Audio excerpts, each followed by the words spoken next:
ሰላም ውዶችዬ፣ እንዴት ዋላችሁ? እንዴት ናችሁ? ደህና ናችሁ ወይ? እንዴት ነው ሙቀት? እንዴት ይዟችኋል? ሙቀትንስ በምን እያሳለፋችሁት ነው? ውሃ እየጠጣችሁ ነው?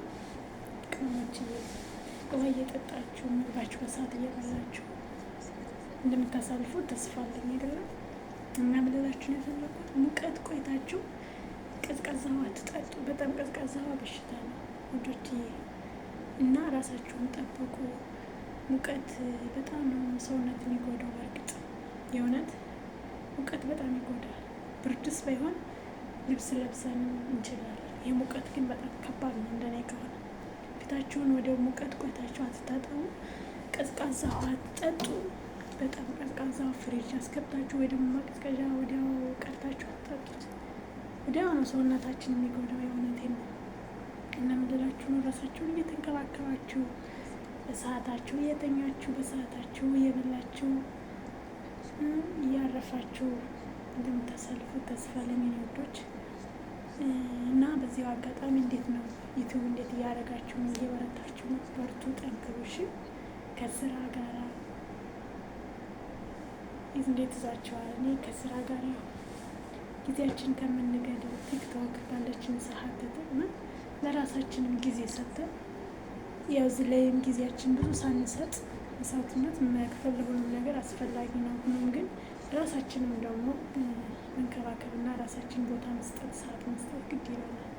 ባለችን ሰዓት ደግሞ ከዛ ጎን ለጎን ዩቱብን እና እንዴት እያደረጋችሁት ነው? በርቱ፣ ጠንክሩልኝ፣ አይዞን፣ እንተጋገዛለን። እሺ ወደፊት ነው እንጂ ወደ ኋላ የለም። ወደፊት ነው። የዛሬው ብዙ ገጠመኝ ብዙ ቻለንጅ አለው። ግን ቻለንጆቹን የምንወጣው ተጋግዘን ስለሆነ እንተጋገዛለን። አይዞን፣ እንበርታ እላለሁ። የሙቀቱን ግን ነገር ግን አደራ ውዶች ራሳችሁን እየጠበቃችሁ ቀዝቃዛ በምንም ታምር አትጠጡ። በጣም ነው የሚጎዳው። አንደኛ ቶንሲል፣ ሁለተኛ ነገር ሙቀት ቆይቶ ሰውነታችን እያደከመ ነው የሚመጣ። ከሙቀት ቆይተን ቀዝቃዛ ወዲያው ሰውነታችን ከሙቀት ቆይተን ወዲያው መካይብ ስናበራ ራሱ በጣም ነው የሚጎዳው። የእውነት ነው ነው። እና ደግሞ ሙቀት ቆይታችሁ ፊታችሁን አትታጠቡ። ፊታችሁ ውሃ አታስነኩ። ቆይታችሁ ቀዝቃዝ ብላችሁ ተጠቀሙ ባለው ወዶች። ይሄ እኔ አንድ ትምህርት ነው ስላገኘሁት ነው።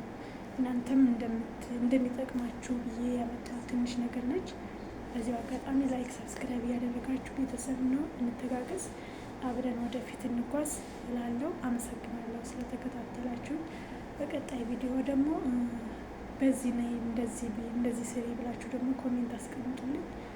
እመጣለሁ በምትፈልጉት ሀሳብና በምትፈልጉት ስራ አቀርባለሁ እላለሁ።